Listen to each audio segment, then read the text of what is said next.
that song is just perfect actually for a conversation around building a meditation practice and, turning our attention and our energy in the direction of really redefining what it is that brings true happiness and true joy. I just love that line. The battles they fight, the victories that they win are never the victories they know.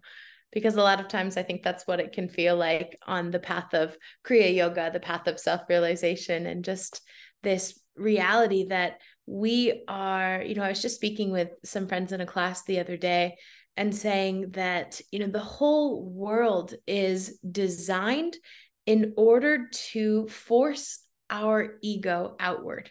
Everything in the world is just drawing us deeper and deeper into Maya, into delusion. And it's not even, when we say things like that, it can always sound so grandiose. Oh, here we are, we're in duality, we're in delusion. But it's actually just in the simplest things where we're constantly asked to just affirm our own self, our own identity. We're supposed to define our sense of happiness and success by how much money we make, or how successful our children are, or what kind of car we're driving. And we're just bombarded with that day after day. And the subtlety of what it looks like to fight the battle. I know Shanti was speaking with you. I was just watching last night the satsang that you had with her about a month ago, and she was talking about the battlefield of life and what it looks like to wake up every day, to pick up the bow and arrow, to fight the battle, to straighten the spine. And it's actually an apt metaphor for talking about inspiring our meditation practice and building our meditation practice, because in that story of the Bhagavad Gita and the story of Arjuna, the bow and arrow that Arjuna fights with, the bow is actually a representation of our own spine. So if we're sitting with a really strong and long and lengthened spine, and the chest is puffed out in a state of receptivity and openness of the heart, the spine, the astral spine, actually makes I don't know what you would call it, but the handle of the bow, and then you can pull it back and release it. And so it's just a beautiful metaphor, because the battlefield is the spine. And the only way to fight the battle, the only way to make progress spiritually, ultimately distills down to meditation. And of course, there are steps along the way that take us there, but it has to come through meditation. This is the whole emphasis of Raja Yoga, which is why Raja Yoga is the place where all of these paths, the devotion of the heart and bhakti, the efforts and the toils of karma yoga, and working for God and serving God in God, and the mind of jnana yoga, the wisdom of knowing what is true and what is not, it all comes together, and it has to meet in meditation, because meditation is what ultimately helps us to transcend. And it's true if you think about it. I was just sharing with someone, Yogananda, the guru on our path, is of course a bhakti. He expresses that bhakti heart devotion. And bhakti is deceiving because it almost takes us there. It almost takes us all the way to God. But if in that final step, the heart's devotion isn't released upward, isn't offered upward into God, then it's still just caught in the ego. And so when I was thinking about what it means to build a meditation practice, the first step, we're all sitting here because we know what we're fighting for. We know what it is that we want, even if self-realization feels so distant from where we're standing right now. Yogananda always used to say that we could be freed in an instant, and that he said, never call yourself a sinner, always identify with your true enlightened soul. And I remember thinking particularly, I was going to say when I first came onto the path, but 10 years is a long time, and it's also not that long at all. It's just the blink of an eye. And so even just recently, I can remember thinking in my mind, well, I don't think I'm going to get to self-realization in this life. There's far too much karma that still has to play out. I'm just going to come here and meditate and try and work really hard and do my best. But just recently, I've been realizing the power of the affirmation of identifying with our true soul, because it's the only way out of delusion. If we're constantly affirming that ego, then the ego just continues to slip in, and the ego just continues to win.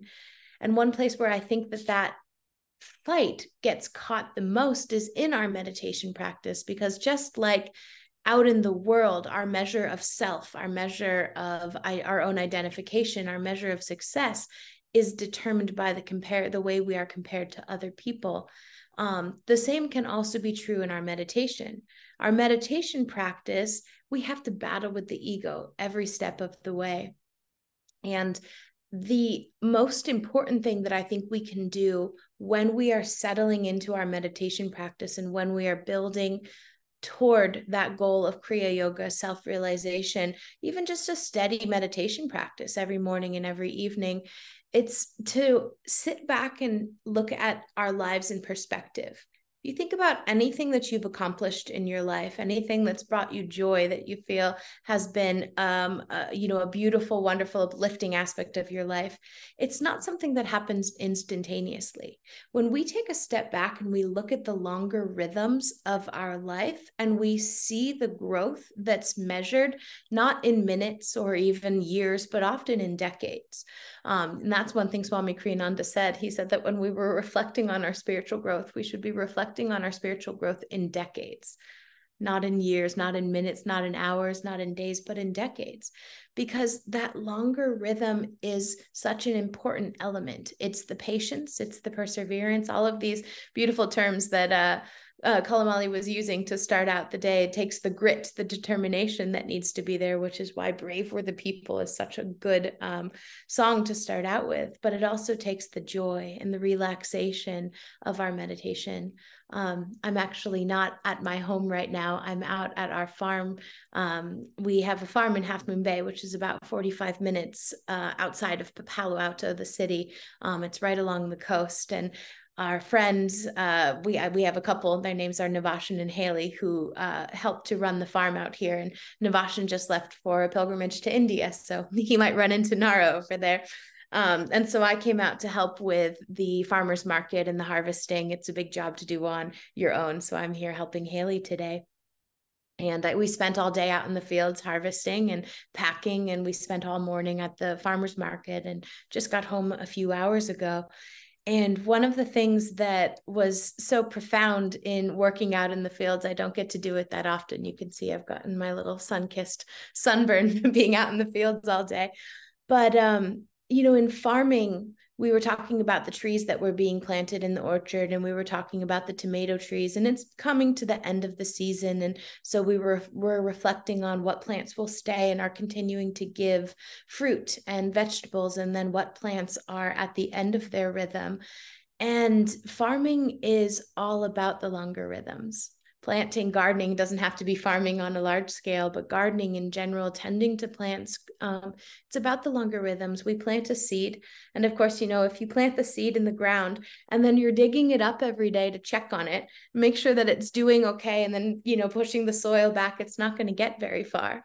But then also, if you plant the seed and you just leave it and walk away and hope that something grows, chances are that it's not going to grow strongly. So we have to nurture and nourish the plant and the seeds, then the saplings that are growing.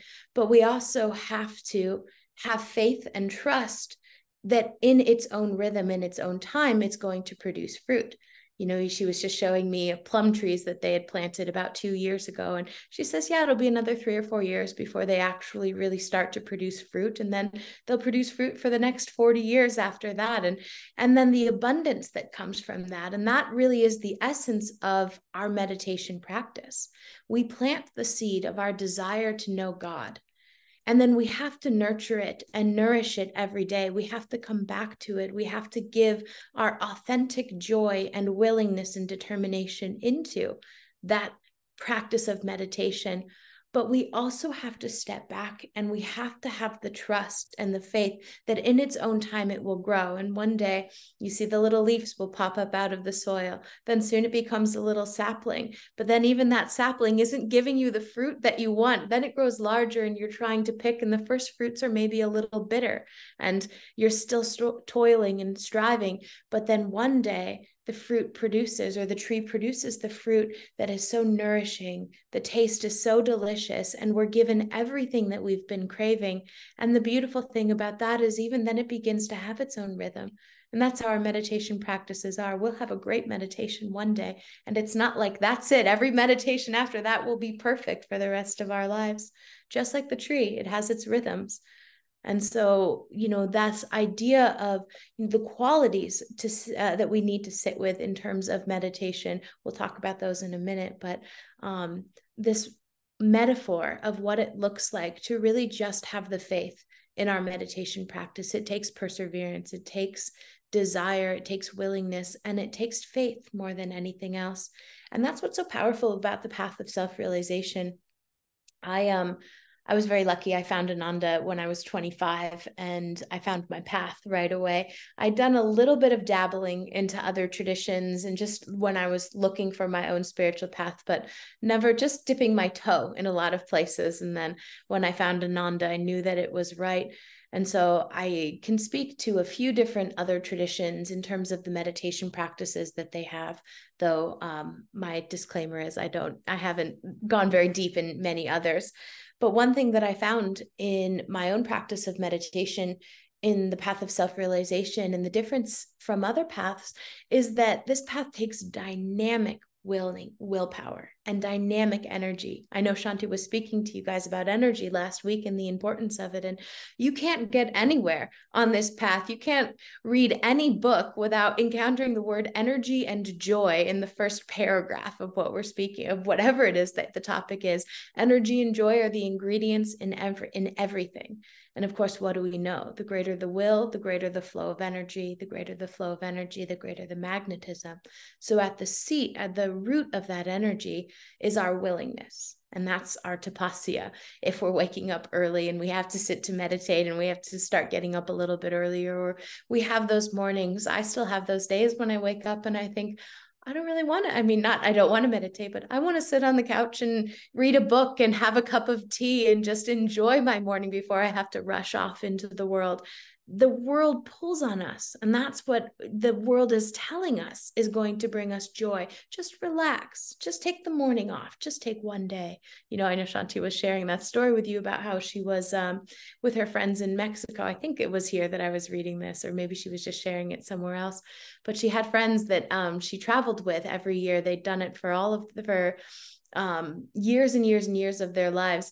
And then suddenly they started saying to her, do you have to meditate every morning? Do you have to go spend an hour? Can't we just go to the beach? And as soon as she realized that pull was driving her in a different direction, she stopped going because she didn't even want to bring that sort of energy or invite that sort of pull into her life because it's so easy. The mind just wants to say, sure, you're on vacation. Just take one day off. But it's our willingness and our steadfast discipline in that sense that helps us to really ground into our meditation practice. And of course, I wasn't going to spend too much time going over logistics because I'm sure you've all read them from Jyotish's book or from your Learn to Meditate series. But of course, there are ways that we ground that habit in meditating at the same time every day, having a place where we meditate, having an altar that we can look at, that we can meditate at, which is filled with all of those spiritually uplifting things. And so that's one aspect of our meditation practice. Of course, the other aspect of our meditation practice, and the one that's more important, is joy. Is feeling a sense of joy. Yogananda said that we must leave our meditation. The most important thing in your meditation is that you leave feeling a sense of joy. And so we see this often. We try and push ourselves, or we read, we're on, maybe for those of you that are on the path to Kriya now, you're reading, oh, I'm supposed to be meditating this many minutes every morning and every evening. And we're just trying to squeeze ourselves into this tiny little box, and it becomes effort. It becomes frustrating. It becomes too much. Or we sit and meditate and our bodies hurt, or our mind is knocking at the door, and we're just constantly battling. And that doesn't help us at all. Over and over again, Swami Kriyananda and Yogananda say to us that it is better to have a shorter meditation that is deep and that is focused and concentrated than it is to try and drag out our practice. We have to work with where we're standing. One of my favorite stories is that one time somebody asked Swami Kriyananda what the best hatha yoga postures was. And his response was that yoga posture which has you standing on your own 2 feet. And really what he meant by that is stand where you are. So if we want to say that, you know, a headstand, I can't do a headstand. If a headstand is the best yoga pose and I'm sitting there always trying to desperately get into a headstand and falling over and just making a mess of it, I'm not actually gaining any of the benefits. I'm not actually feeling the energy moving in my body. But if I could just sit in a modified pose, in a pose that's adapted in order to help to allow that energy to flow, then I'm actually reaping the spiritual benefits. And so sitting in meditation and feeling uplifted and feeling joyful is an essential part of our practice every day. It's what we must be striving for because we're looking for God, and God is joy. And at the root of that, we want to feel that joy in everything that we do. And so I think, you know, I could keep talking, but I know when I was sharing with Kalamali a little bit, we were saying that we wanted to maybe open this up because particularly when we're talking about building a meditation practice, questions come up, and it's nice to hear somebody else's, you know, journey with meditation, but it's beneficial if we have a space where we can talk about that in ourselves. And so I spoke for about just under 20 minutes, but I wanted to make sure to leave enough time that we could actually have some great discussion around it. And so I will invite anyone who has questions to share, or anything that you want to share about your meditation practice, ways that you're struggling, ways that it's working for you. And then if not, of course, I can keep sharing a few more things, but let's pause here for just a moment and see if anyone has questions or comments. And a big thank you to you for sharing about your journey. And so everyone, we invite you, you can type them in the chat, and I can either pass them on to you, Lakshmi, or you might be able to multitask and read them aloud yourself.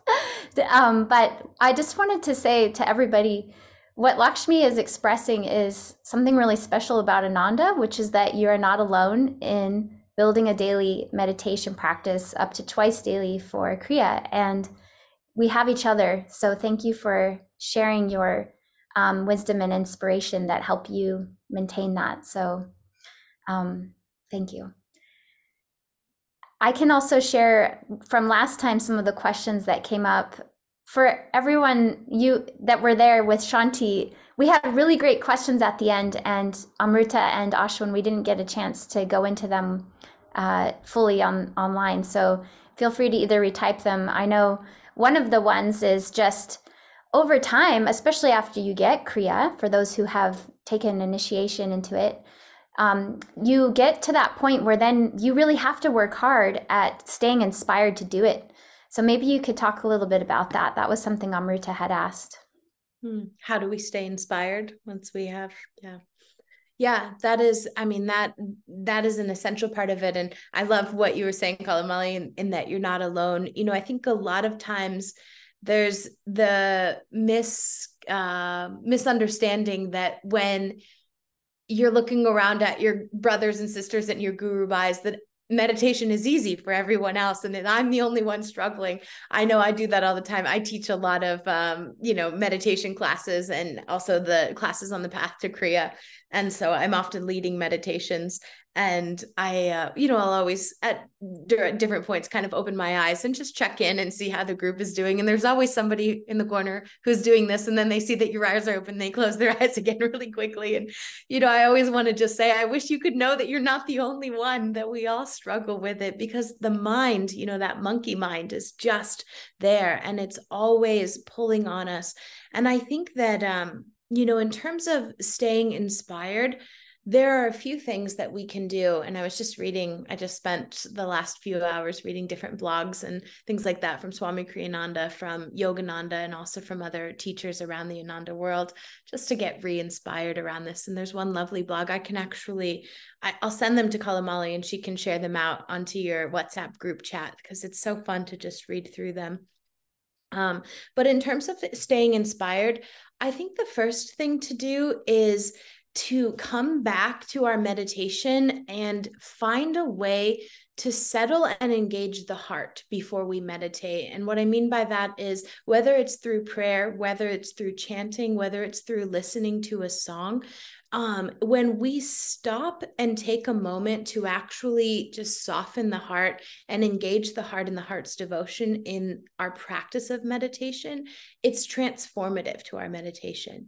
And I was just speaking with someone the other day who found us online and was asking about and was inquiring about Kriya Yoga initiation. And when I was explaining to him that it takes, months of study and practice, and we meditate together and we strengthen our meditation practice before you can take initiation and things like that. And he was saying, well, but at other places they do it in a weekend. And we said, yes, we know. But, we spoke a lot about what it means to tune into the guru and the blessings of the guru. And so taking a moment, if you just breeze through these first 3 sections of our meditation, which are invoking the masters in prayer, chanting, and also doing whatever we can do, a couple pranayams to relax the body. Oftentimes those start to become automatic, or especially, because you're asking, once we have Kriya, how do we continue to build that inspiration or find that inspiration? Especially once we have a number of techniques that we're practicing, I think we often feel like the best thing to do is just sit down and get right into it. And let me just get into my practices and my techniques as quickly as possible. But Yogananda reminds us of the importance of this, that meditation is just watching the breath. It's just breathing techniques if we're not inviting God and the gurus in. If we're not asking Yogananda to meditate with us, to do our Kriya with us, to do our Hung Sa with us. And often, I know I do this for myself. It was advice that was given at a class many years ago, but visualizing Master Yogananda even just sitting within us, and his energy is actually what is moving our breath, and he's breathing our Kriya breaths through us, or he's breathing our Hung Sa through us. And so we're not only just inviting the master in, but we're putting the guru at the very center of the practice. And that is, for me, that's been one of the most transformative just visualizations that we can do. Other things to do if we're feeling kind of stale or dull in our meditation or our Kriya practice is spending time dedicating some of our Kriyas to others. And so this is something that you can do actually right around the pandemic, right when, the whole world went online, and they started doing a monthly Kriya talk by a Kriyacharya, and Kriyacharya Devarshi gave a wonderful talk on this. So that's something I can also share. I'd have to find it, but I can share, and you can share that with any Kriya bonds in the group already. And he spoke about how to dedicate our Kriya practice. Or again, I'm speaking specifically to Kriya because that was the question, but also it could be for our meditation practice in general, whatever it is that our techniques are that we're doing.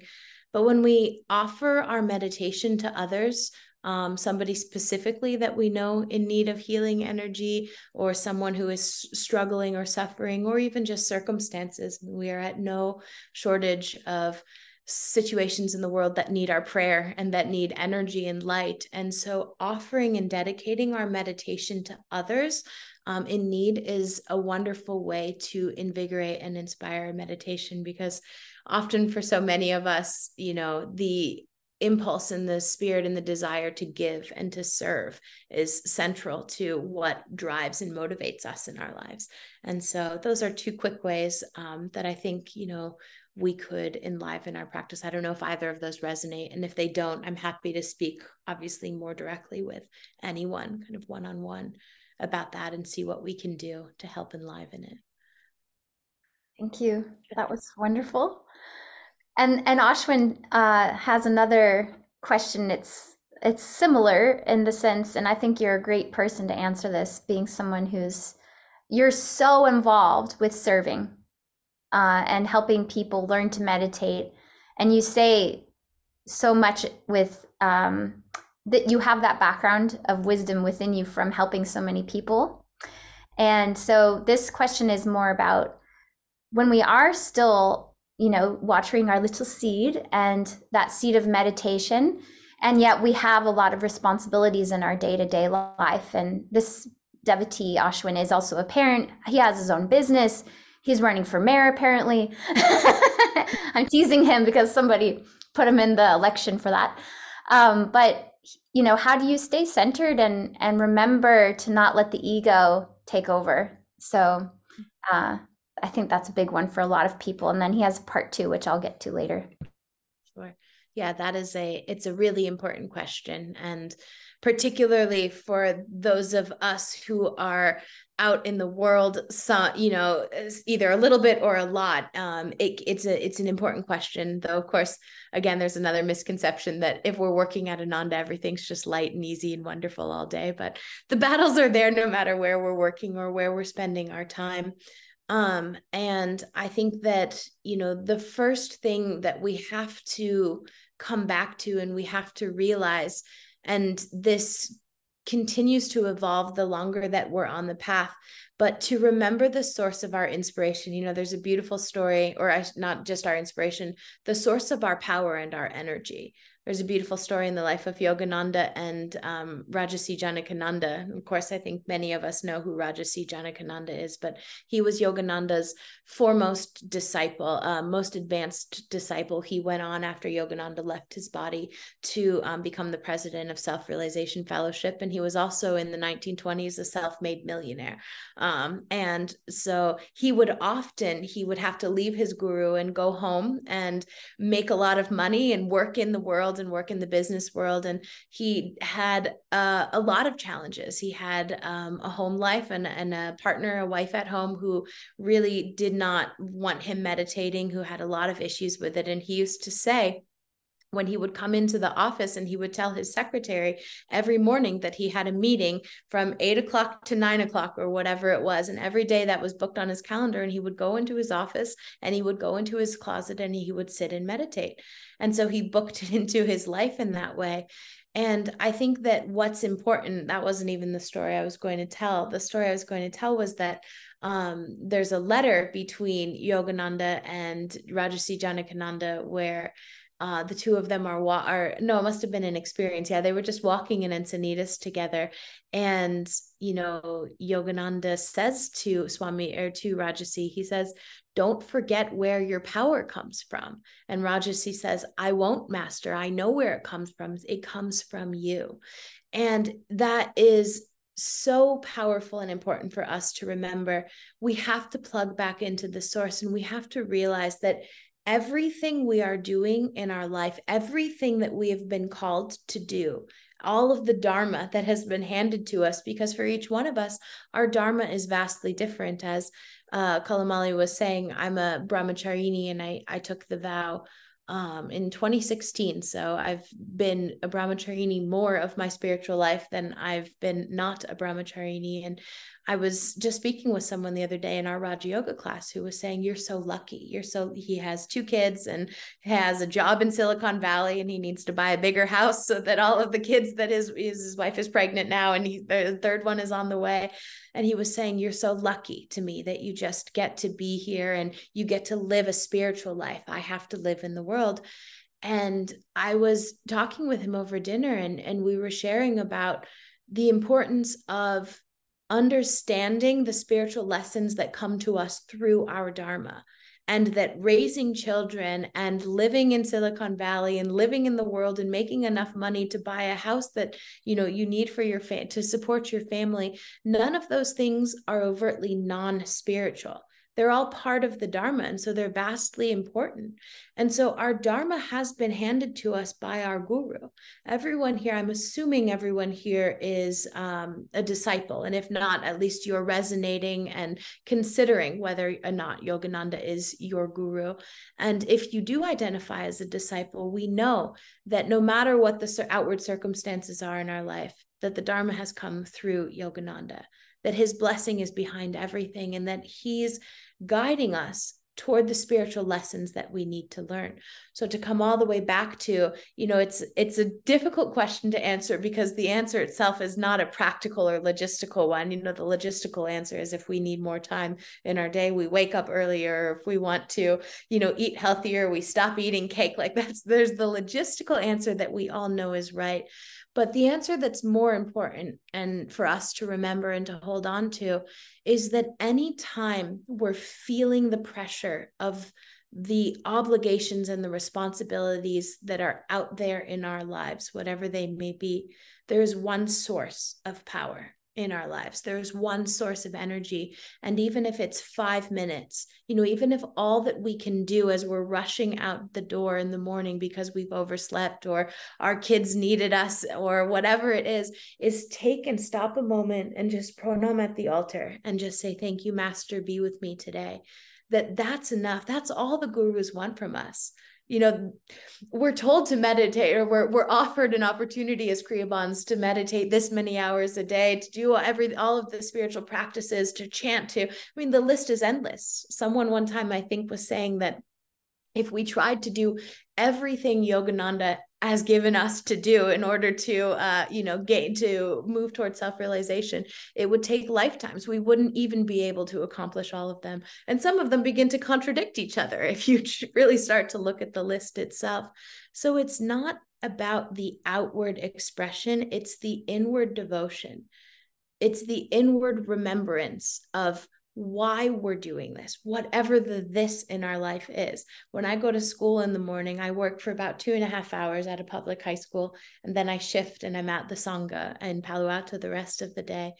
And whatever I'm doing there, and I have those mornings as well. I have the clock. If I don't get out of bed at this time, then my meditation's only going to be this long. And if I don't energize right now, then I'm going to, I sit there with my alarm clock sometimes, and I look, and I'm lying in bed. I say, if you don't get up in the next 2 minutes, you're not going to be able to meditate for an hour this morning, or whatever it may be. So I know what that's like.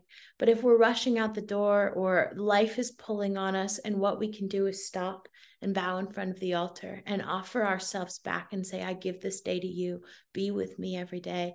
That is all we need to do. The rest will come. It's like the fruit in the trees and the that's growing. That's the longer rhythm that we're looking for. The more that we orient toward that desire, the more that our life, and these are the miracles that people talk about on the path of self-realization, the more our heart is open in that sincerity, the more that our life just expands and allows the space for that. And we could share countless stories of people who, that's what we say, they just look like ordinary serendipitous coincidences, but they're not. It's the guru listening, hearing, and opening up the space for whatever it is that we need to grow. That was so beautifully said. That orienting our life and how it makes that space really, really, I think that is very inspiring for many of us who are balancing a lot. In fact, that's what a lot of the questions coming in continue on that same note.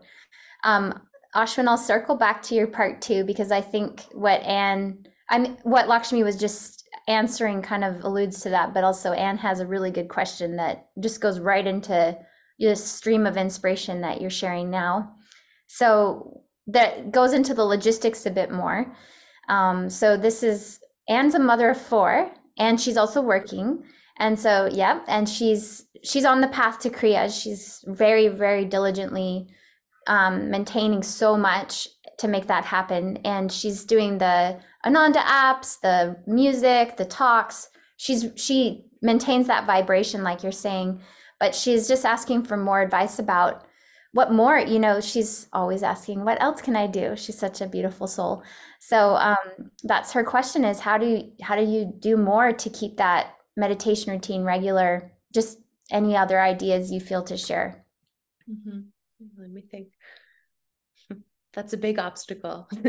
A big family, taking care of four kids, and working full time. I'm just thinking, what's the answer other than wake up earlier? Because that's not actually a satisfying answer. But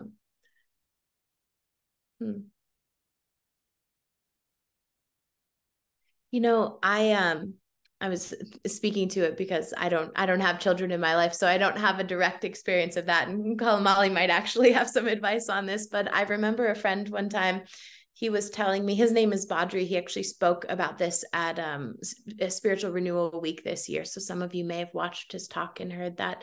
But he was saying that from the day that he took his Kriya vow, which for him was about almost 2 decades ago now, he had never missed a morning and an evening meditation, which is a beautiful accomplishment.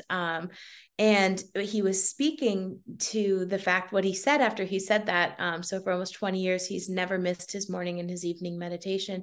He said, and that actually is, he said, I don't share that very often because it's actually a point of embarrassment for me, which kind of threw everybody off just a moment, because you would say, what's embarrassing about that? And he said, because I have a big job. He was being trained. He moved to the Portland community, and he's now helping to run the community in Portland. But he was at this time living at Ananda Village, and he was sort of being trained to become the person who oversees all of Ananda Village. So he had a very big job. And then he was also a father to 2 young kids who are now 6 and 8.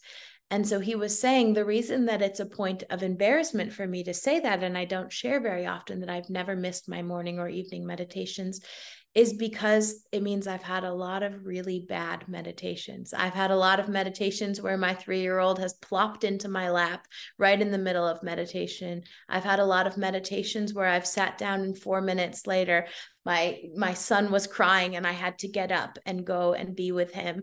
And he said, saying I had a lot of meditations where I was making lists of to-do lists in my head. But the power of that statement, and the power of, I think, the story that he's sharing, where he came back to, and what we can all take away from that is, he says, but I always came back and I sat. I always sat in the morning and I always sat in the evening, and I set that intention and I created that space, whether that space was 30 seconds, 30 minutes, 3 hours, but the intentionality was there. And Swami Kriyananda and Yogananda tell us God reads the heart, which comes back to what we were just saying. It's not so much the actions, but it's the thought that we feel behind it. It's the intention and the impressions behind it. And I think even just sitting to meditate, creating that space and leaving room for the disruptions and the interruptions that are inevitable as a mother of 4, and again, that's where I can say Kalamali might have more to say, because of course she has a little one at home and she probably knows what that's like to sit and meditate and to then be pulled away in a different direction. Again, it's an unsatisfying answer, because I would love to be able to say, here's the answer to how you can have long, beautiful, deep meditations and be a mother of 4 and have a full-time job. But that is also rooted in that patience that we're creating. And so if we're sitting and we're setting the intention, and we're sitting every morning and every evening, even if it's a 5-minute meditation, that transforms our energy. Every moment that we're sitting to meditate is transformative.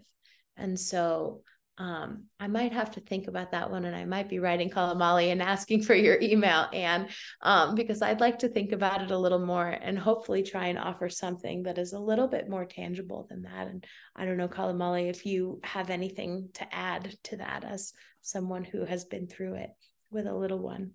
Well, I think you shared really beautifully, especially through that story. And I think you've said it before, just finding those pauses in your day and expanding them a bit by bit, but just never giving up and always giving it back to the one source, our one power, and that's God, and saying, well, God, I tried again.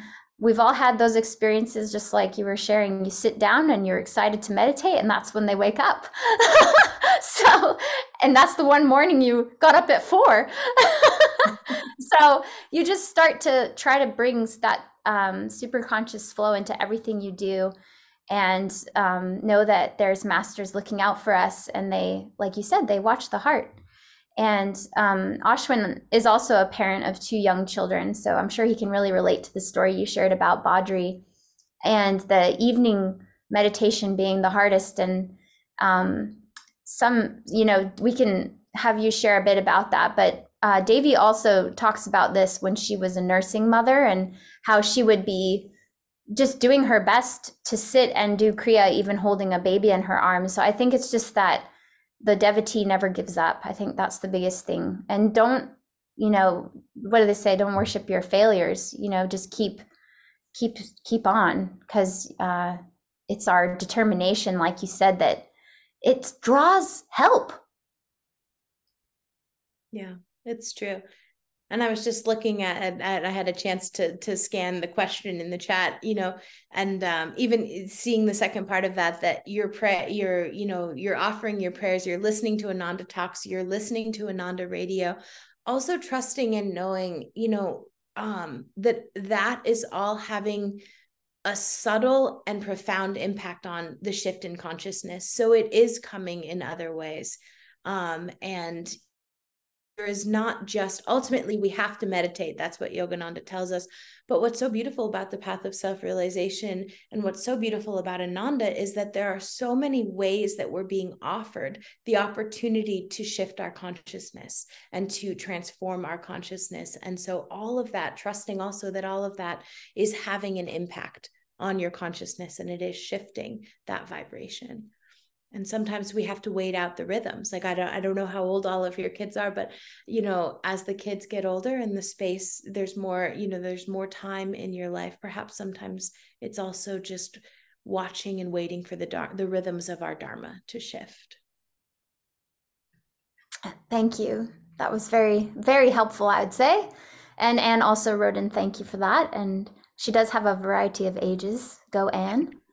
And Alexandra also shared really sweetly about, and you can just decide to elaborate on this, and there's a little chat going about it as well if anyone wants to share, but just that devotion and opening up the heart and having that energy flow start to be in itself what makes it hard to then skip meditation.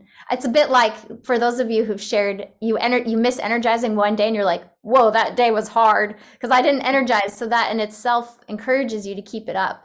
So maybe talking a bit about the importance of devotion and opening the heart. Yeah, absolutely. Yeah, I think, I remember one time I have a friend, it's funny you're asking about devotion, and this story popped into my mind, which is Jnanic. And so in some ways, sort of the opposite of devotion, but I think they pair together. He was speaking about Kriya, and he is one of these fascinatingly wonderful people who has read like every book that's ever been written and just remembers everything that he reads all the time.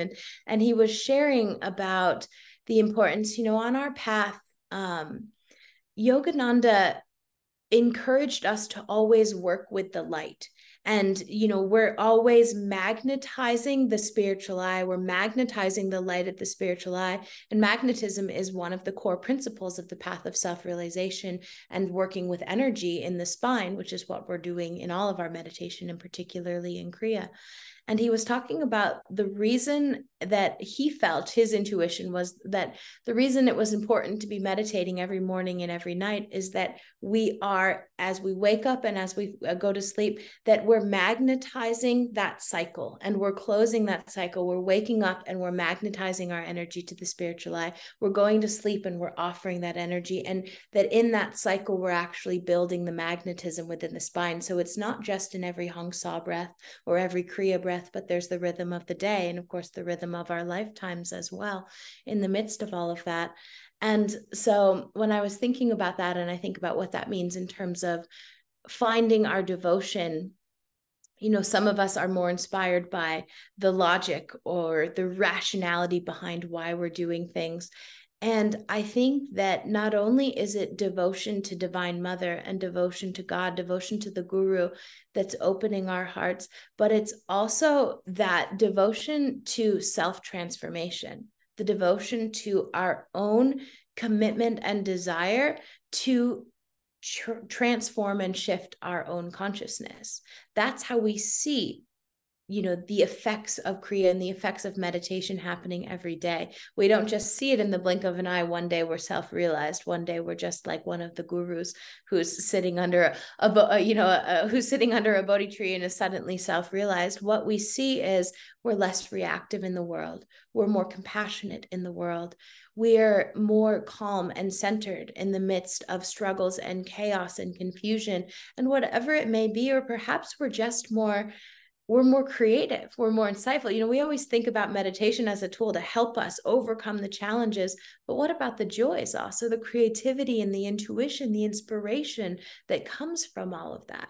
The joy of playing with your kids at the end of the day, instead of feeling like, gosh, I'm so tired, I'm just going to go and lay down or take a break.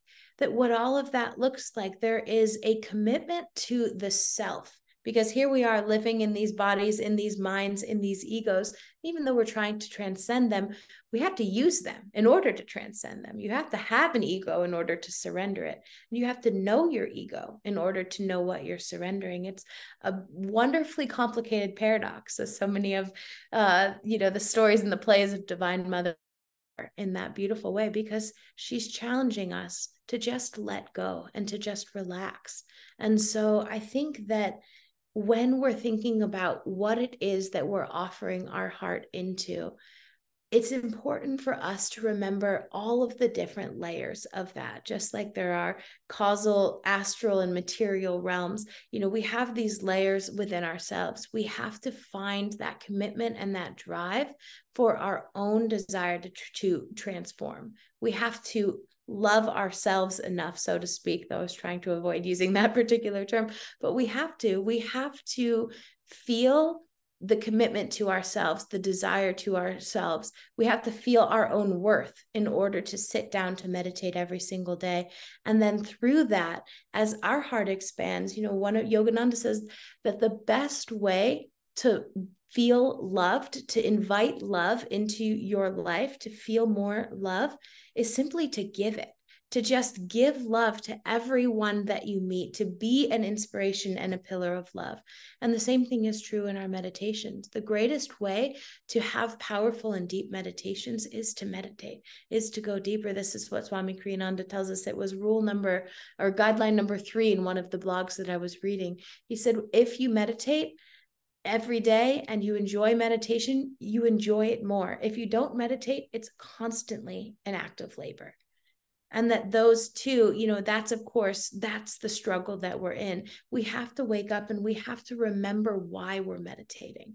And that's not just because I have to sit down and meditate, because I have to find God, because someday I'm going to be happy. No, right now, here in this moment, I am joy. I'm sitting down. I'm connecting with my source of divine love, divine bliss. I'm going to enter into and I'm going to commune with that source. But it's within us. That's what, of course, God says. That I forget what teacher this was. It wasn't Yogananda, but who says God dwells in you as you. And we have to remember that that's what we're striving for, that state of consciousness is what then shifts everything else. It's not like all of our ducks get in a row out there and then suddenly we feel bliss. It's the other way around. Soon we're permeating bliss. And then everything else, the ducks are never in a row. Look at the lives of the great masters and the great saints. Look at Swami Kriyananda. Look at Master. Their ducks were never in a row. They were constantly pushing and battling and overcoming challenges, because that's the nature of the duality of life. But if we're like Krishna and we're playing with God in the midst of it, then it becomes joyful. Then it becomes fun. Or at least then it becomes transformative. Thank you. That was so beautifully said and shared. We're so grateful that you could be with us today. And thank you all for your awesome questions and your engagement. And we often end by sending out 3 ohms and sharing the light and the joy and the vibrations of meditation into the world. So perhaps you could lead us in that. And then for those of you who'd like, we have our little sing-along after this, so feel free to stay online. Let's just take a moment and visualize the whole world surrounded in divine light, feeling the masters, just guiding and holding every sentient being uplifted to their own highest potential. Let's rub our hands together and we'll send out 3 ohms. Oh.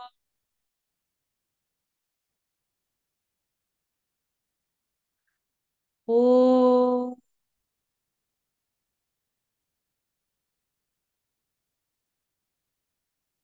Oh.